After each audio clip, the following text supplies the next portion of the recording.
प्रेषितांची कृत्य 2 अध्याय 41 ते 47 वचन.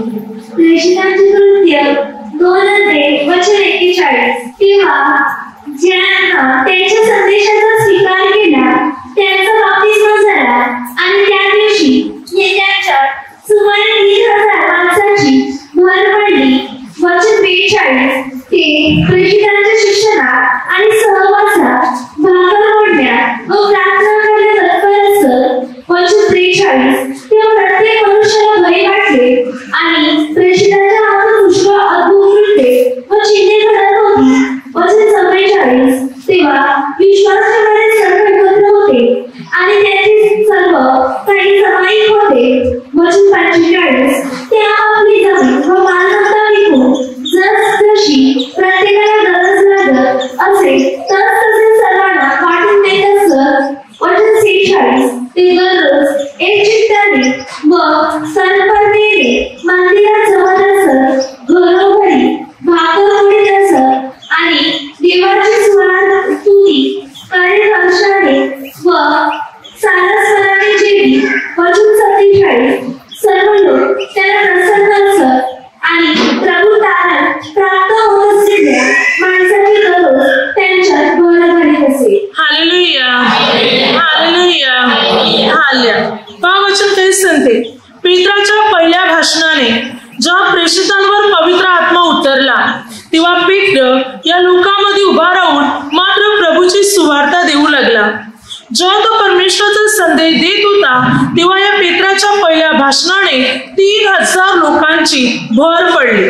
आणि आता हे 3,000 लोक पहा, ही 3,000 लोक प्रेषिताच्या शिक्षणात आणि सहवासात भाकर मोडण्यात व प्रार्थना करण्यात तत्पर असत. पेत्राच्या पहिल्या भाषणाने जे 3,000 लोक प्रभूकडे वळाले, हे सर्व लोक कोणाबरोबर राहायला लागले? प्रेषितांबरोबर. प्रेषितांच्या शिक्षणात सहवासात भाकर मोडण्यात व प्रार्थना करण्यात तत्पर असत.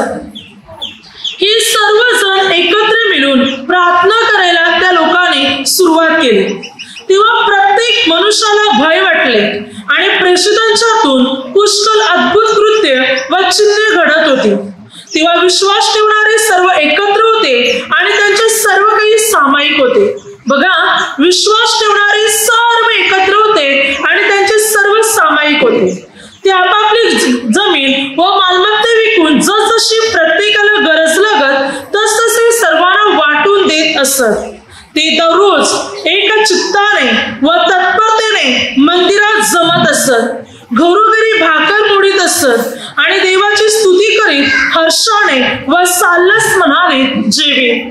आता हे जे प्रभू मधला हा जो समुदाय आहे, प्रभूचे प्रेषित आणि हा जो समुदाय आहे, हे सर्व एकत्र वचन सांगते एक चित्ताने मंदिरात जमून मात्र मोठ्या तत्परतेने ती प्रार्थना करत, ते एकत्र राहत, एकत्र जेवीत आणि परमेश्वराची सेवा करत ते मंदिरात हे जमायचे आणि घरोघरी जाऊन सुवार्तेची घोषणा पण करायचे.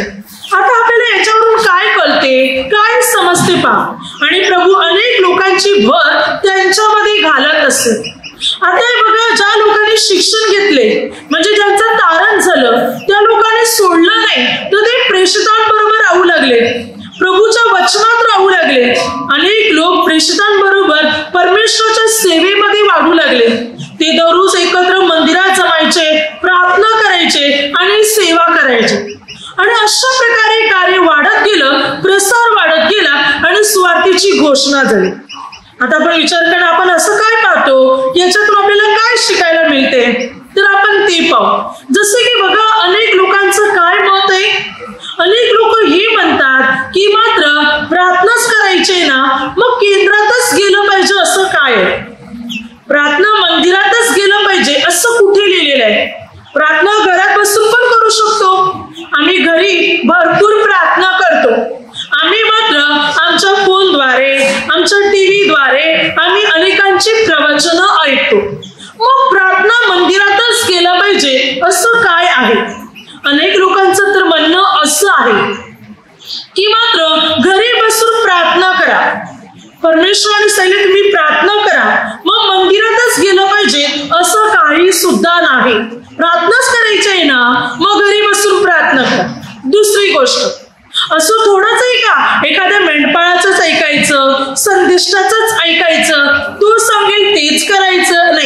आपल्याकडे बायबल आहे, आपण ईश्वर विश्वास ठेवतो, आपण प्रार्थना करू शकतो, मग आपल्याला मेंढपाळाची आणि संदेशाची काय गरज आहे? असं कुठे लिहिलंय की प्रार्थना मंदिरात गेलंच पाहिजे, प्रार्थना केलीच पाहिजे, रिट्रीट केली पाहिजेत ना? कदाचित तुम्ही इथे बसलेले तुम्हाला पण कोणीतरी प्रश्न विचारले असतील की नाही? आज आपण ही सर्व उत्तर बायबलमध्ये पाहू की बायबल या संबंधाने आपल्याला काय सांगते. भले लाख प्रार्थना तुम्ही घरी करत असतील, परंतु मंदिराच्या प्रार्थनेचा आणि घरी करत असलेल्या, स्वतःहून एकटी करत असलेल्या प्रार्थनेचा काय फरक आहे ते आपण बायबलद्वारे पाहू. काही लोक तर म्हणतात आम्ही प्रार्थना मंदिर सोडले, ईश्वराला सोडलं नाही, आम्ही प्रार्थना करतो. मग आपल्या प्रार्थनेला किती किंमत आहे ते पण आपण बायबलद्वारे पाहू. आता इकडे सर्वात महत्वाची गोष्ट, पेत्राने भाषण केल्यानंतर मात्र या लोकांची प्रभूमध्ये भर पडली, म्हणजे त्याने प्रभूला स्वीकारलं. आता हे सर्व एकत्र जमत आहे आणि एकत्र जमून प्रार्थना करत आहे आणि सुवार्तेची घोषणा पण करत आहे. आणि कुठे जमत आहे? मंदिरात. हालेलुया. आता हे सर्वजण एकत्र एक चित्ताने, एक मताने ती मंदिरात जमत आहे आणि परत प्रार्थना करत आहे. सर्व एकत्र येऊन प्रार्थना करत आहे. आता हे लोक हा विचार करत नाही आम्ही घरी राहतो, आता आम्ही घरी दररोज प्रार्थना करू, मंदिरातच गेलं पाहिजे, सुवार्तेची घोषणाच केली पाहिजे, असं थोडंच आहे का ना? असं त्याने केलं का? नाही. तर हे सर्व एकत्र येत आहेत आणि प्रार्थना करत आहे. पहा संत पौल आपल्याला काय म्हणतो इब्री पत्रामध्ये 10 अध्यायामध्ये 25 वचनात संत पौल म्हणतो, आपण कित्येकाच्या चालीप्रमाणे आपले एकत्र मिळणे न सोडता एकमेकास बोध करावा आणि तो दिवस जसजसा जवळ येत असल्याचे तुम्हाला दिसते तसतसा तो अधिक करावा. आपण सर्वजण एकत्र जमावे आणि एकत्र भेटण्याची जी संधी ती सोडता कामा नये आणि एकमेकाला बोध करावा. आता पौल कोणाला सांगत आहे? प्रभू मधले जे विश्वासू लोक आहेत, प्रभू मधले लोक आहेत, पौल म्हणतो की मात्र सर्वांनी एकत्र जमलं पाहिजे. मग एकत्र कुठे जमणार? प्रार्थना मंदिरात किंवा घरोघरी प्रार्थना होती तिकडे. एकत्र जमा सर्व विश्वासू लोकांना आणि तुम्ही सर्वजण एकमेकाला बोध करा, एकमेकाकडून देवाच्या काहीतरी चांगल्या गोष्टी ऐकून घ्या आणि प्रभूचा दिवस जसजसा जवळ येते तसतसा तो अधिक जवळ करा. म्हणजे आपले एकत्र मिळणे, एकत्र सहभागी होण्याने प्रभूचा दिवस लवकर येणार. तो आणखी लवकर करू शकतो आपण जर आपण एकत्र जमून अधिक प्रार्थना वाढवणार तर. आता इकडे वचन सांगते सर्वांनी विश्वासू लोकांनी एकत्र जमणार. आता घरामध्ये आपणच प्रार्थना करणार, थोडे सर्व विश्वासू लोक आपल्या घरात जमणार आहेत? नाही. तर इकडे वचन सांगते सर्वांनी एकत्र जमण्याचं सोडून देऊ नका. प्रार्थनेमध्ये काय होते? प्रार्थना मंदिरात प्रभूचे जे प्रार्थनेचे विश्वासू लोक आहेत, मग मात्र ते किती किलोमीटर लांब असो, किती दूर असो, या गावात त्या गावात, पण जेव्हा प्रार्थना असते तेव्हा ते सर्व गावातले लोक एक मंदिरात जमतात ना. आता इकडे बोललेले किती गावातून तुम्ही आलेले आहेत? बरंच की नाही? भरपूर गावातून तुम्ही आलेले आहेत, भरपूर ठिकाणातून तुम्ही आलेले आहात आणि सर्व एकत्र जमलेले आहेत. आता इथे प्रार्थना नसती तर तुम्ही एकमेकाला तरी दिसले असते का? इकडे जमले असते का? नाही ना. वचन सांगते तुमचे एकत्र मिळणे तुम्ही सोडू नका. आता एकत्र कधी सर्व विश्वासू लोक जमतात? जेव्हा मंदिरात प्रार्थना असते. म्हणजे प्रार्थनेच्या वेळी तेव्हा काय होते? सर्व गावातले लोक, विश्वासू लोक, प्रार्थनेचे लोक सर्व एकत्र जमतात आणि वचन सांगते तुम्ही एकमेकाला बोध करा, शिकवा, वचन द्या. प्रार्थनेमध्ये काय होते? मात्र आपल्याला अनेकांची प्रवचन ऐकायला मिळतात, स्तुती आराधनामध्ये आपण सहभागी होतो, परमेश्वराचं वचन स्वतः आपण प्रत्यक्ष ऐकत असतो, अनुभवत असतो. प्रभूच्या मंदिरात आपण बसून प्रभूचं वचन स्वतः आपण प्रत्यक्ष ऐकतो आणि स्वतः त्या प्रार्थनेमध्ये आपण भाग घेतो. आपल्याला पण एक संधी मिळते एक साक्ष देण्याची, चमत्कार अनुभवाची, प्रभूविषयी सांगण्याची ही संधी आपल्याला मिळते.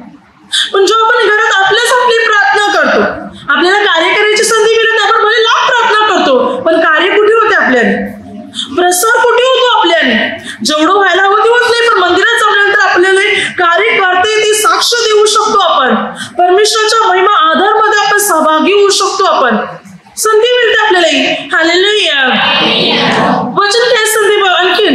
सूत्रसंहिता 73 अध्याय 1 ते 20 वचनात आसा दुष्ट लोकांचा विचार करत होता की परमेश्वराच्या विरुद्ध वागणारे जे दुष्ट लोक आहेत मात्र कशा प्रकारे भले ते प्रसिद्ध होत चाललेले, धन आहे, सन्मान, धन आहे, संपत्ती आहे, ते सर्व आहे, पण हे वाईट वागतात. त्याला असंही वाटलं की दुष्ट लोक का संपन्न आणि समृद्ध होतात. त्याला त्याचा अर्थ कळाला नाही. कोणाला? आसापाला. आसाप मात्र असा एक व्यक्ती होता, परमेश्वराचा सेवक, एक सिंगिंग म्हणजे गाणे वगैरे गाणारा, वाद्य वाजवणारा परमेश्वराच्या मंदिरात. पण तरी त्याला समजलं नाही. पण जेव्हा तो मंदिरात आला तेव्हा तो काय म्हणतो बघा, 16 आणि 17 वचन, ही गोष्ट मला समजावी म्हणून मी याविषयी विचार करीत होतो. तोपर्यंत ती त्याला समजली नव्हती. पण जेव्हा तो देवाच्या पवित्र मंदिरात आला, जेव्हा त्याच्या परमेश्वर पित्याच्या मंदिरात आल्यानंतर, पवित्र स्थानात आल्यानंतर त्याला समजलं या लोकांचं अंत कसं होणार, या लोकांचं शेवट कसं होणार. हे दुष्ट लोक आहे, यांच्या बाबतीत का होणार. कधी कळलं त्याला? जेव्हा तो मंदिरात आला. तो घरात होता, विचार करत होता, काही डोक्याच्या वरून जात होतं, त्याला समजत नव्हतं. पण जेव्हा तो देवाच्या मंदिरात आला तेव्हा त्याला सर्व गोष्टी स्पष्ट दिसायला लागल्या. कारण मंदिरात देव आहे, मंदिरात परमेश्वराची वस्ती आहे. वचन सांगते जकर्या 9:8, सैन्य रोखण्यासाठी माझ्या मंदिराभोवती मी तळ देऊन राहील. माझ्या मंदिराच्या भोवती एजा करणारे म्हणजे माझ्या मंदिरात चढाई करणारे, एजा करणारे येऊ नये म्हणून ते सैन्य रोखण्यासाठी मी तळ देऊन माझ्या मंदिराच्या जवळ आहे. प्रभू म्हणतो मी मंदिराच्या भोवती, मंदिराविरुद्ध कोणी उठू नये म्हणून. आणि हबक्कूक 2:20, परमेश्वर आपल्या पवित्र मंदिरात आहे म्हणून सर्व धरती त्याच्या पुढे स्तब्ध राहू.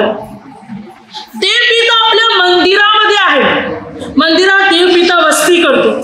आणि म्हणून असं म्हणतो की मी जेव्हा पवित्र स्थानात गेलो तेव्हा मला त्याचं स्पष्टीकरण कळालं, तेव्हा मला पूर्ण अर्थ समजला की या वचनाचा अर्थ काय आहे किंवा लोकांचा अर्थ काय आहे. मला तेव्हा त्याला समजला जेव्हा तो मंदिरात गेला.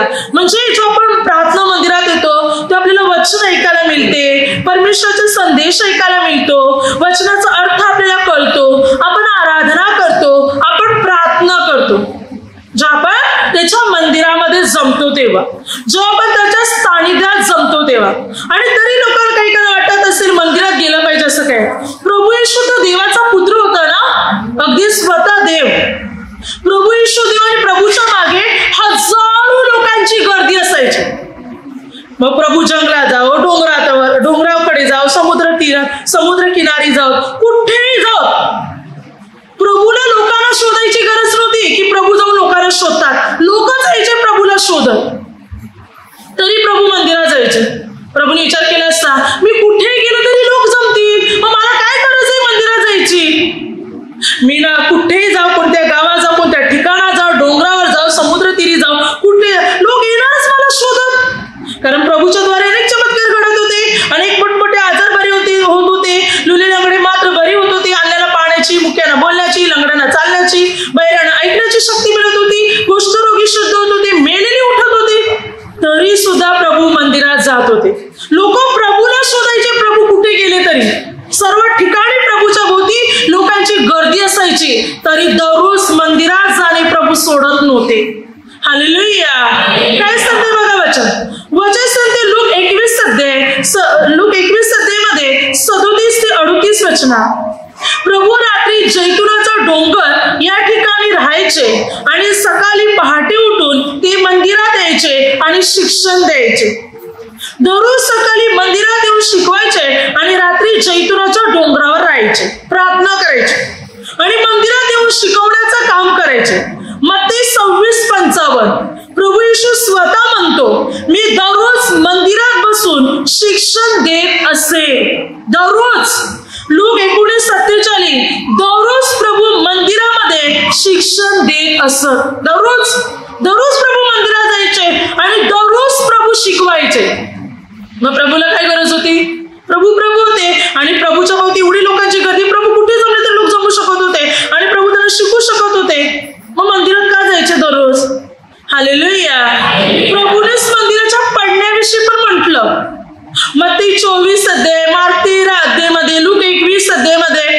सुशोभित केलेलं मंदिर आहे ना, सर्व पडणार आहे, कोसळणार आहे, चिऱ्यावर चिरा राहणार नाही, तरी प्रभू मंदिरात शिक्षण द्यायचे. प्रभूला माहिती होतं एवढी मोठी मंदिरं बांधल्या की तुटणार आहे, पडणार आहे, कोसळणार आहे. मग प्रभूने हा विचार केला, नाही मला माहिती मंदिर पडणार आहे, मग मी मंदिरात कशाला जाऊन शिक्षण देऊ. तरी प्रभूने मंदिरात शिक्षण देण्याचं सोडलं नाही. दररोज शिकवत होते, मंदिरात जमायचे, लोक जमायचे, प्रभू शिकवायचे, लोकांची आदरबारी करायचे. देवाचा पुत्र होता की नाही प्रभू, मग तरी का जात होते मंदिरात. Hallelujah, hallelujah, hallelujah. आपण महत्वाचं वचन वाचू कलसीकरास पत्रामध्ये, त्याच्यामध्ये 4 अध्याय 15 ते 16 वचन.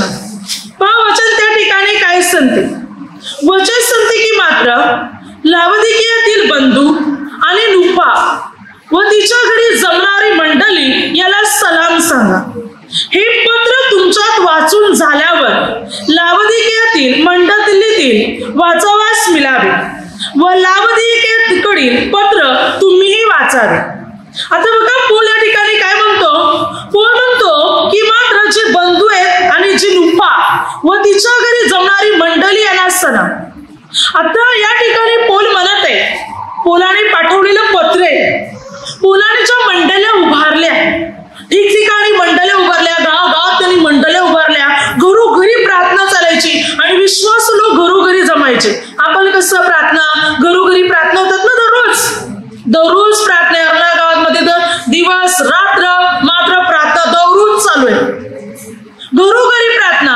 आज आता इथे सकाळी, दुपारी तिकडे, संध्याकाळी इकडे, रात्री तिकडे, नाईटची इकडे, या सर्व प्रार्थना चालू असतात. तेव्हा काय होते, तिकडूनचे सर्व विश्वास तुझं त्या घरामध्ये जमतात आणि मग एकत्र येऊन प्रभूची आराधना करतात, प्रार्थना करतात आणि मात्र परमेश्वराचा संदेश ऐकतात.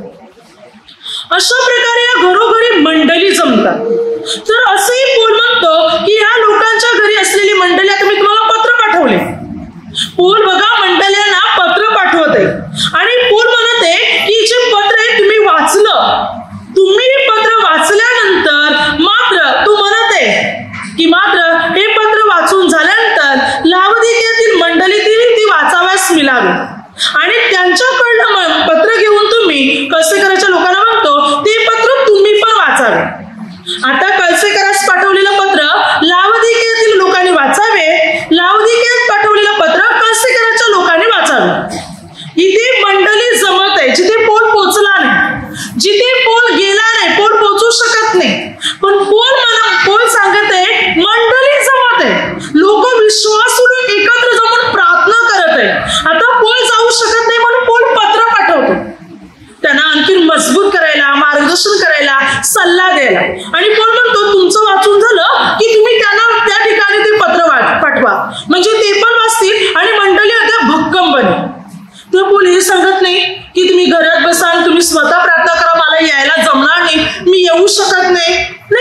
जमा मंडळी जमते. तो म्हणतो विश्वासू लोक घरात जमतात आणि तिथे प्रार्थना करतात. भले पौलाने अनेक लोकांची नेमणूक केली होती आणि ते घरोघरीच्या मंडळ्या सांभाळत होते, पण पौल पोहोचू शकत नाही म्हणून पौल पत्र पण पाठवायचं की मंडळी मजबूत व्हावी म्हणून. तसं असतं तर पौलाने म्हटलं असतं काय गरज आहे घरोघरी मंडळ्या जमवायची, सभा जमवायची, एकत्र विश्वासू लोक येऊन प्रार्थना करायची, त्यापेक्षा एक काम करा, घरात बसा आणि प्रार्थना करा.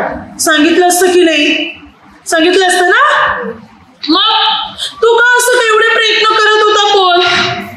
आणि अद्याप महत्वाची गोष्ट, जर आपण पवित्र शास्त्राचा विशेष करून नव्या कराराचा अभ्यास केला आणि विशेष करून प्रेषितांच्या कृत्यांचा अभ्यास केला तर त्यावेळी प्रभूच्या सुवार्तेची घोषणा करणारे लोक यांना पकडण्यात यायचं, तुरुंगात टाकण्यात यायचं, मारण्यात यायचं, वध करण्यात यायचा, छळ करण्यात यायचा, तरी सुद्धा ते एकत्र मंडळी जमायची, एकत्र मंडळी जमून प्रार्थना सभा चालवायचे.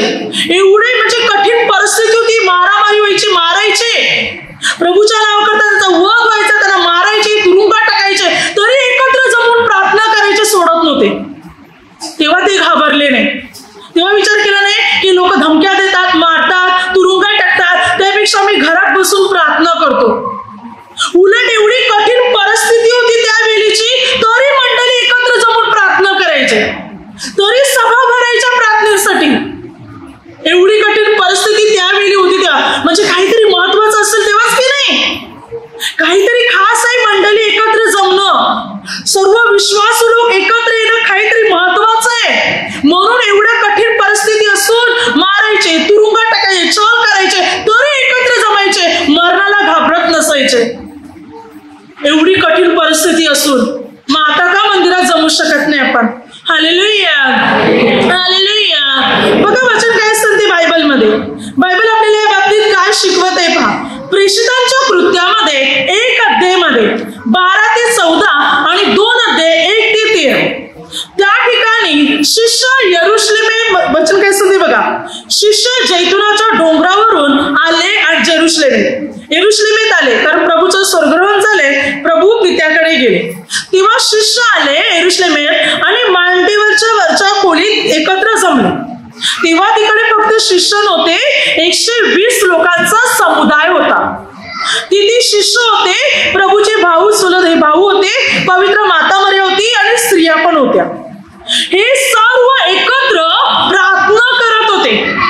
आता विचार केला असता प्रभूचं स्वर्गरोहण झाले, आता आपण आपापल्या घरी जाऊन प्रार्थना करू. नाही, हे 120 लोक एकत्र जमलेले आहेत आणि प्रार्थना करत आहेत. त्यांची प्रार्थना चालू आहे. आणि पुन्हा एकदा ते एकत्र जमले असताना प्रेषितांची कृत्य 2 अध्याय 1 ते 13 हे सर्व एकत्र जमले होते. 120 लोकांचा समुदाय एका घरात ते सर्व एकत्र जमले होते. तेव्हा पवित्र आत्मा, वचन सांगते, आकाशातून नाद झाला आणि मात्र मोठ्या सुसाट्यासारखा वारा सुटला आणि पवित्र आत्मा अग्नीच्या जिभेच्या रूपात या सर्वांवर उतरला आणि सर्वजण पवित्र आत्म्याने भरले. आणि पवित्र आत्म्याने जशी त्यांना वाचा दिली तसतसे ते वेगवेगळ्या भाषांमध्ये परमेश्वर पित्याची स्तुती करू लागले. आता बघा, त्यावेळी एवढी कठीण परिस्थिती होती, प्रभूला पकडून क्रूसार केले होते, ह्यांना पण लोक मारण्यासाठी पाहत होते, पण तरी ते एकत्र जमले होते प्रार्थना करायला, घाबरले नाही. एवढी कठीण परिस्थिती असून तरी एकत्र जमून प्रार्थना करत होते. 120 लोक ते एकत्र विश्वासू लोक जमलेले होते. आणि मग 120 लोक देवाने आणखी 3000 लोकांची भर टाकली आणि मग हजारो लोक वाढत गेले, प्रार्थना करतच राहिले एकत्र मिळून. आपल्या स्वतःच्या घरी जाऊन एकटे प्रार्थना करत होते असं नाही, एकत्र मिळून प्रार्थना करत आहे. हालेलुया. आणि पवित्र आत्मा उतरत आहे, पवित्र आत्म्याचे सामर्थ्य त्यांच्यामध्ये उतरत आहे. मग ते काय एकत्र जमले होते, काय एकत्र प्रार्थना करत होते ते सर्वजण विश्वासू लोक काय एकत्र जमले जात होते. तसं असतं तर मात्र त्यावेळी कोणी एकत्र जमलं नसतं, कारण त्यावेळी भरपूर कठीण परिस्थिती होती. पुढे वचन काय सांगते, प्रेषितांचे कृत्य 5 अध्याय 17 ते 21. प्रमुख याजक आणि सदुकपंथी हे मस्ताराने उठले आणि त्याने प्रेषितांना अटक केली आणि तुरुंगात टाकले. जेव्हा त्यांना तुरुंगात टाकले तेव्हा प्रभूचा दूत आला रात्री आणि त्यांना सोडवलं आणि म्हटलं, जा मंदिरात आणि हा जीवनाचा संदेश द्या. काय सांगितलं देवदूताने? बघा, मुख्य याजक आणि सदुकपंथी या लोकांनी प्रेषितांना पकडून अटक करून तुरुंगात टाकलं होतं. पण प्रभूचा दूत रात्री त्यांना सोडवत आणि म्हणत, जा मंदिरात आणि हा जीवनाचा संदेश द्या. का त्यांना मंदिरात जायला सांगितलं? का त्यांना मंदिरात जाऊन सुवार्तेची घोषणा करायला सांगितली? त्यावेळी देवदूताने काय सांगितलं नाही, जा आपापल्या घरी जा, आता तुम्हाला मी तुरुंगातून सोडवतो, घरी जा आणि लपून राहा, नाही तर तुम्हाला ते पकडतील आणि परत तुरुंगात टाकतील. असं सांगितलं का देवदूताने? जा, डायरेक्ट जा, सर्वांच्या समोर प्रसार करायला सुरुवात करा मंदिरात जाऊन, कारण मंदिरात लोक जमतात, डायरेक्ट त्यांच्या पुढे जाऊन प्रसार करा. धैर्य दिलं देवदूताने आणि मंदिरात जाऊन त्याला प्रसार करायला सांगितला, सुवार्तेची घोषणा करायला सांगितली. हालेलुया. पुढे प्रेषितांचे कृत्य 5 अध्याय 40 ते 42. प्रेषितांना पकडलं, या लोकांनी, यहुदी लोकांनी मारहाण केली. मुख्य याजक वगैरे सर्व ज्योतिषशास्त्री, परुष, मुख्य याजक, यहुदी या लोकांनी मारहाण केली, त्यांना मारहाण केली, अपमानास्पात्र ठरवलं. जर आपण तो 5 अध्याय वाचला तर बऱ्याच गोष्टी कळतील.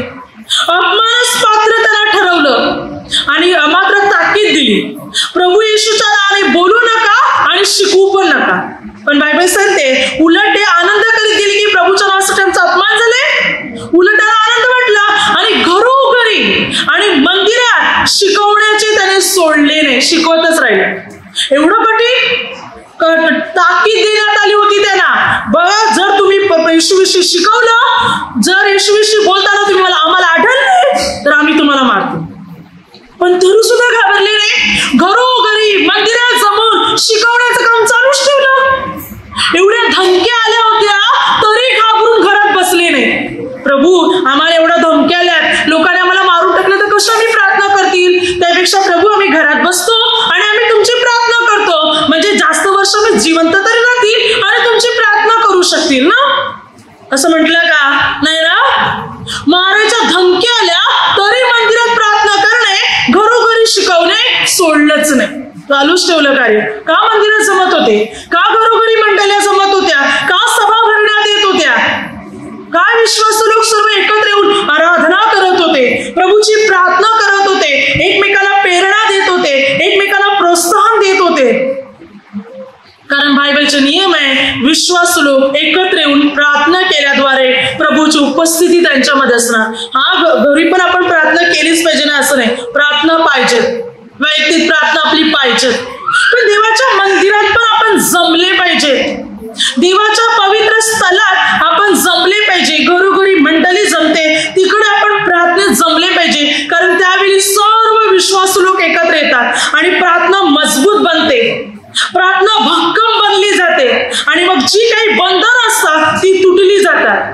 बघा, आपल्या घरी आपण राहणार, भले आपण घरी राहणार, आपण प्रार्थना करणार किंवा टीव्हीद्वारे, मोबाईलद्वारे हे पाहणार ते पाहणार किंवा एखादं गाणं रेकॉर्ड करणार आणि पाठवणार स्वतःहून एकटे. पण जेव्हा आपण मंदिरात जमतो, एकत्र मिळून आपण आराधना करतो, एकत्र मिळून जेव्हा आपण प्रार्थना करतो, परमेश्वराची संधी मिळते आपल्याला कार्य करण्याची. बघा, मंदिरात जमल्यानंतर कोणाला प्रवचन देण्याची संधी आहे, कोणाला गाणी बोलण्याची संधी आहे, वचन वाचण्याची संधी आहे, जेवण बनवण्याची संधी आहे, प्रार्थनेत सहभाग होण्याची संधी आहे, अनेक गोष्टी करण्याची आपल्याला इथे प्रार्थनेमध्ये काय मिळते? संधी. एकत्र येऊन आनंदाने आपण ही कामं करतो, एकत्र प्रभूच्या मंडळीमध्ये आपण ही कामं करतो, उत्साहाने, उल्हासाने, आनंदाने.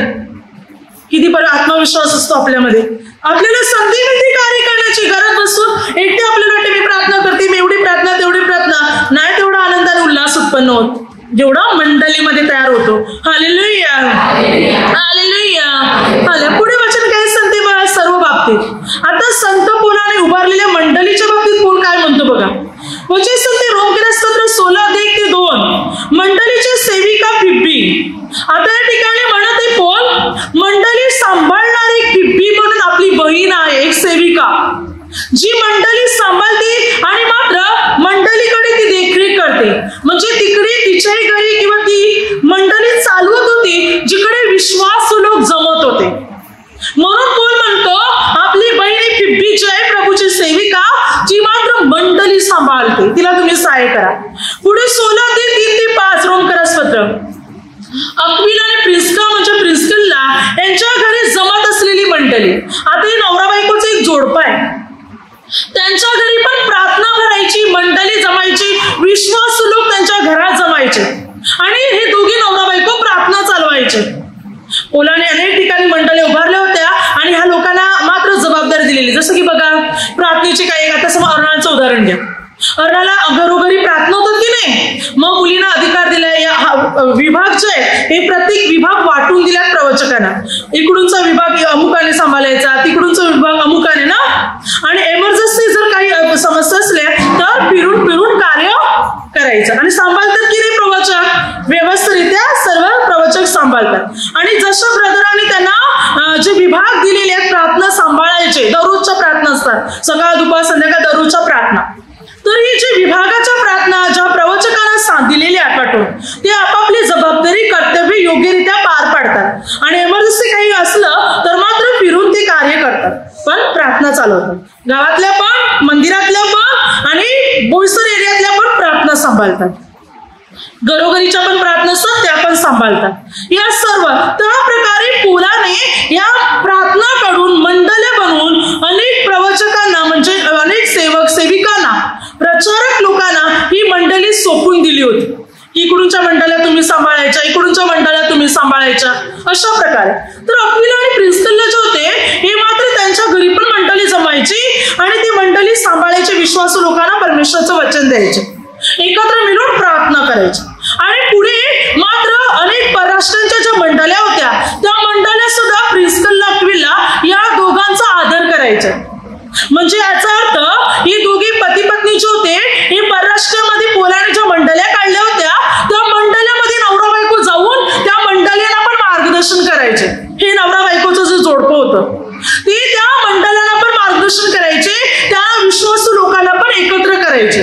आणि अशा प्रकारे घरोघरी प्रार्थना चालायच्या, ठिकठिकाणी प्रार्थना चालायच्या, मंडळा मजबूत बनायच्या आणि परमेश्वराच्या सेवेत वाढायच्या. पुढे वचन सांगते कोरिंथीकरास पहिल्या पत्रामध्ये 16:19 प्रिस्किल्ला आणि अक्विला हे दोघीचे पती पत्नी कोणत्या ठिकाणी काय म्हणतो पहा, आशातल्या मंडळ्या तुम्हाला सलाम सांगतात. अक्विला व प्रिस्किल्ला व त्याच्या घराची मंडळी जमत असते ती तुम्हाला प्रभूमध्ये फार फार सलाम सांगतात. आता अक्विला आणि प्रिस्किल्ला या दोघांच्या घराची मंडळी जमते ती पण तुम्हाला सलाम सांगते. म्हणजे मंडळी किती विश्वास होती बघा. एक मंडळी दुसऱ्या मंडळीचं चांगलं चिंतन करायचे.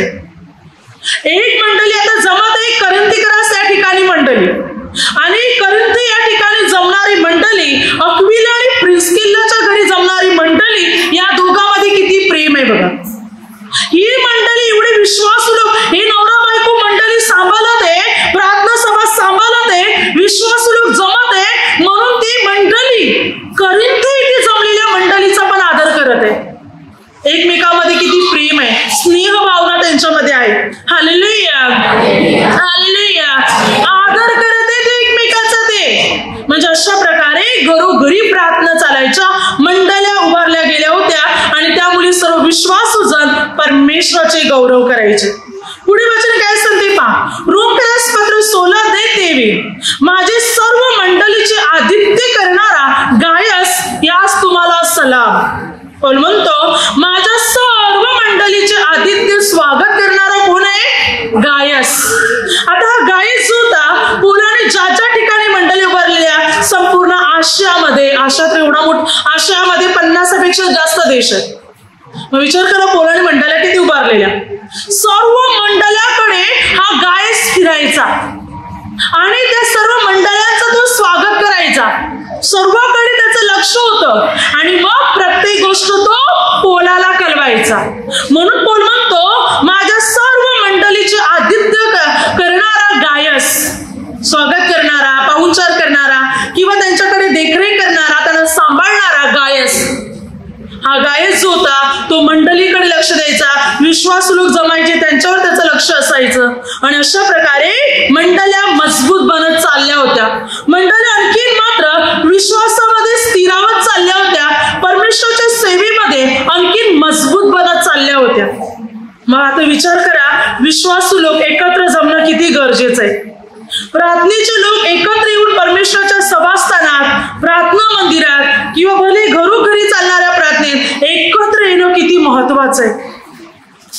बायबल या बाबतीत शिकवते. पुढे वचन सांगते लूक 7:10 1-10 बायबल सांगते एक शताधिपती ज्याचा आवडता चाकर आजारी पडला होता आणि म्हणून त्याने मात्र यहुदाच्या वडील मंडळीला बोलवलं आणि यहुदाच्या वडील मंडळीला बोलून म्हटलं माझ्या चाकरासाठी प्रभूला विनंती करा, प्रभूला बोलवा. आणि म्हणून यहुदाचे जे वडील लोक होते हे प्रभूकडे आले आणि प्रभूला म्हणत आहे की मात्र या शताधिपतीचा चाकर आजारी पडलेला आहे. तेव्हा प्रभूने म्हटलं चल मी येतो. आणि प्रथम यहुदाच्या वडिलांनी काय म्हटलं, आपण त्याच्यासाठी करावे अशा योग्यतेचा तो आहे, कारण तो आपल्या राष्ट्रावर प्रेम करतो आणि त्यानेच आम्हाला सभास्थान बांधून दिलेले आहे.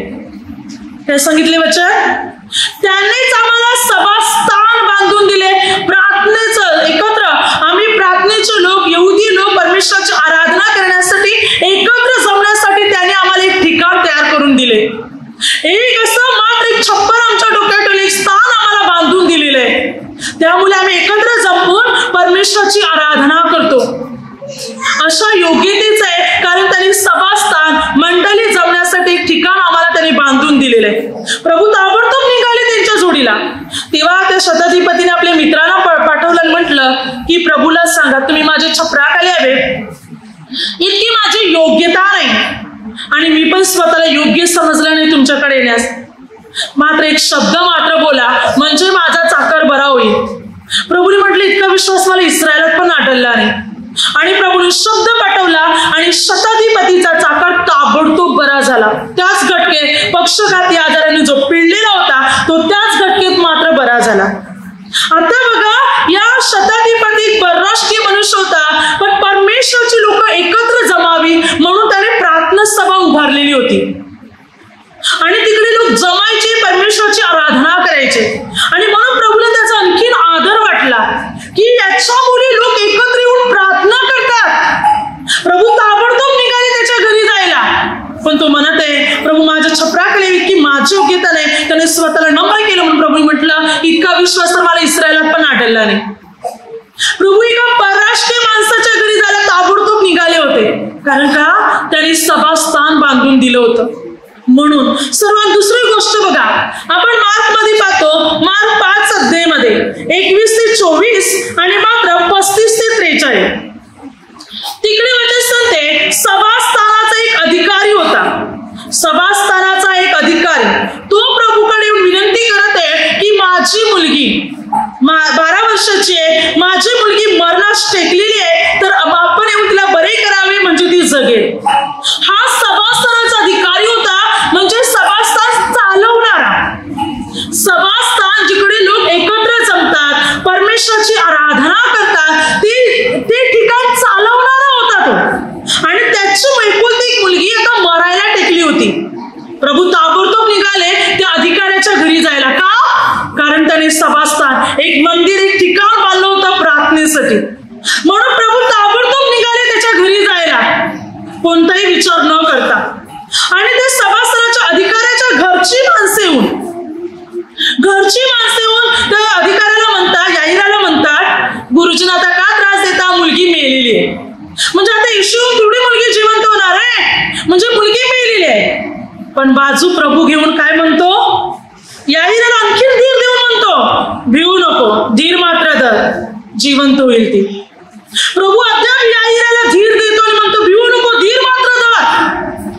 प्रभूने त्या घरच्या जे लोक आले होते त्यांच्या बोलण्याकडे पण लक्ष दिलं नाही आणि प्रभू डायरेक्ट याईराच्या घरी गेले. लोक रडत होते मुलगी मेलेली आहे म्हणून, परंतु प्रभू घरात गेले आणि मुलीला म्हटलं, मुली मी तुला सांगतो उठ. तेव्हा ती मेलेली मुलगी जिवंत झाली, उठून बसली. प्रभूने म्हटलं हिला काहीतरी खाव्यास द्या. का प्रभूने कोणाकडे लक्ष न देता याईराच्या घरी डायरेक्ट गेले? कारण त्याने सभास्थान बांधलेलं होतं. सभास्थानाचा अधिकारी होता, त्याची मुलगी आजारी पडलेली, मेलेली आहे, तिला बरं करणं, तिला जिवंत करणं प्रभूचं कर्तव्य होतं. आणि प्रभूने ते पार पडलं का? कारण या याईरा मुले अनेक लोक परमेश्वराची आराधना करत होते. म्हणजे प्रार्थना स्थळ जिथे सभा जमते, जिथे लोक एकत्र जमून परमेश्वराची आराधना करतात, ते ठिकाण किती महत्वाचं आहे आणि ते ठिकाण जो बांधतो तो किती महत्वाचा आहे वचन सांगते. Hallelujah, hallelujah. आणि आपल्याला वाटते की केंद्रातच गेलं पाहिजे, मंदिरातच गेलं पाहिजे, तिकडेच प्रार्थना केली पाहिजे. कुठे लिहिले बायबलमध्ये? बायबल वाचणारे आहात ना, मग बायबलचा अर्थ का आपल्याला समजत नाही? का वचनाचा आपल्याला अर्थ समजत नाही की बायबलमध्ये काय दिलेलं आहे, काय लिहिलेलं आहे ते? तुम्ही लाख प्रार्थना घरी करतील आणि प्रार्थना स्तवाची निंदा करत असतील, प्रार्थना मंदिराची निंदा करत असतील, तर तुमची प्रार्थना परमेश्वर ऐकणार नाही. प्रार्थनेविरुद्ध परमेश्वराच्या विरुद्ध जाऊ नका, प्रभू येशू विरुद्ध जाऊ नका, नाहीतर परमेश्वराचा क्रोध तुमच्यावर भडकेल. देवाविरुद्ध जाऊ नका. Hallelujah, hallelujah.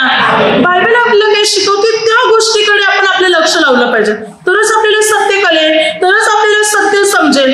वचन संदेश स्तोत्रसंहिता 48 अध्याय 9. हे देवा तुझ्या मंदिरात आम्ही तुझ्या वात्सल्याचे चिंतन केले. हे देवा तुझ्या मंदिरात आम्ही तुझ्या वात्सल्याचे, देवाचं प्रेम असतं देवाच्या मंदिरात, प्रेम असं फिरत असतं देवाचं.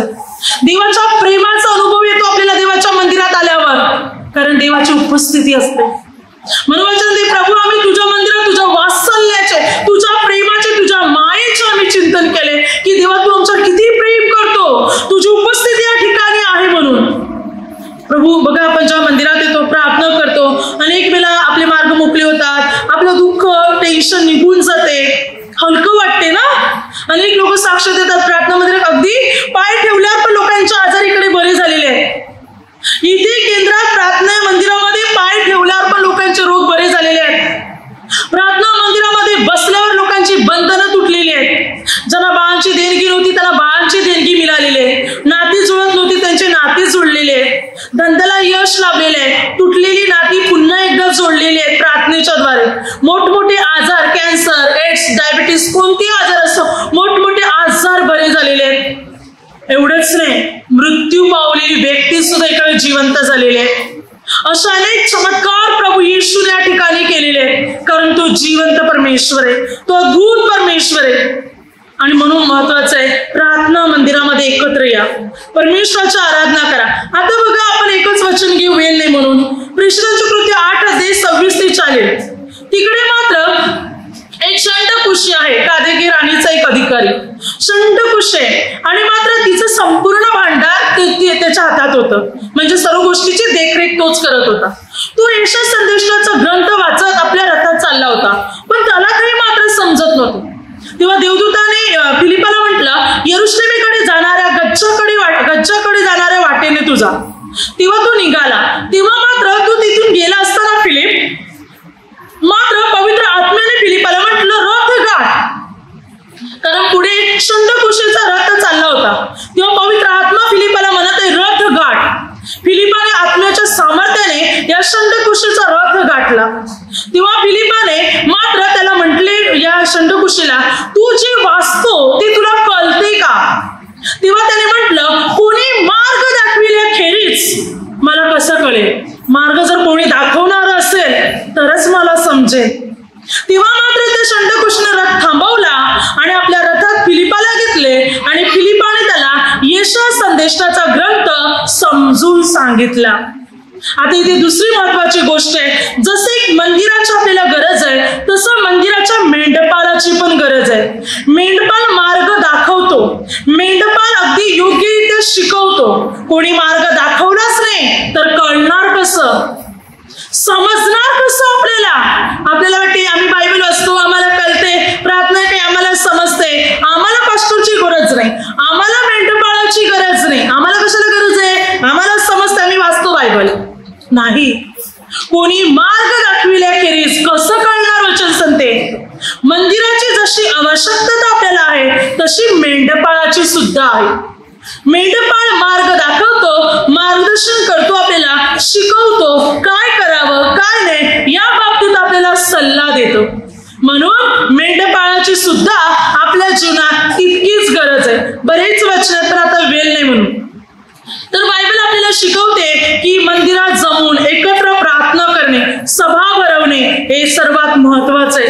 घरोघरी होत असलेल्या प्रार्थना ज्या विश्वासू लोक एकत्र जमतात, एकत्र जमून परमेश्वराची आराधना करतात, तेव्हा प्रभू कार्य करायला सुरुवात करतो. आणि संधी मिळते आपल्याला प्रवचन देण्याची, गाणे बोलण्याची, वाद्य वाजवण्याची, परमेश्वराची सेवा करण्याची. अनेक प्रकारे आपल्याला संधी मिळते परमेश्वराचा प्रसार करण्याची, परमेश्वराच्या स्वार्थीची घोषणा करण्याची आपल्याला संधी मिळते. Hallelujah, hallelujah, hallelujah. आता माझ्या शब्दाद्वारे जे काही चुकले असेल त्याबद्दल मला क्षमा असावी. Hallelujah, hallelujah.